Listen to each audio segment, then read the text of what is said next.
Welcome to the all-new Subaru Forester Hybrid. We're going to cover some steering wheel controls and key differences between this model and the standard Forester. Let's dive in.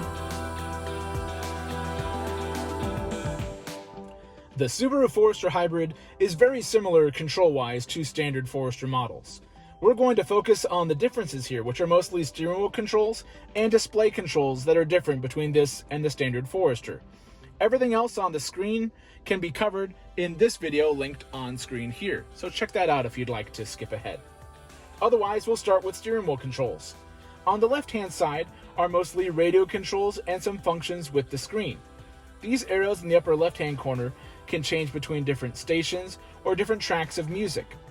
Source will toggle between FM, AM, satellite, and connected devices like music off of your phone. Below that starts to interact with the screen here in the middle. These arrows here change what displays in the lower left-hand side. There's radio information, individual tire pressures, trip information, fuel economy, and there's even a setting where it completely disappears.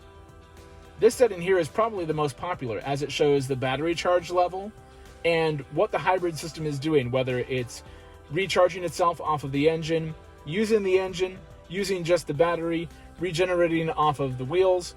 The arrows show what's going on with this system as you drive.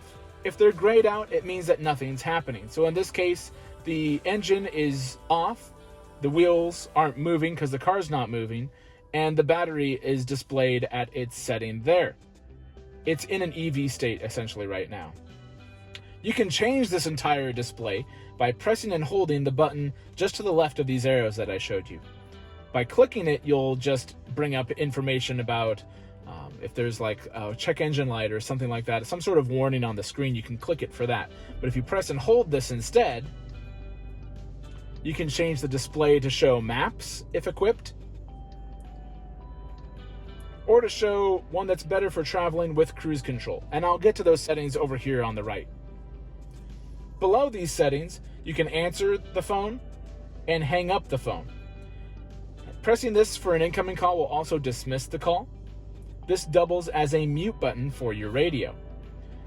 Lastly, over here you've got your voice command button. You can click it to activate Subaru voice commands, or press and hold it to activate phone voice commands, like Siri or the Google Assistant.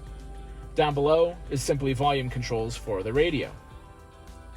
On the right-hand side of the steering wheel, there are cruise controls, and I left it on the screen intentionally so that way you can see what it looks like with the cruise screen active, since it makes it much larger and easier to see.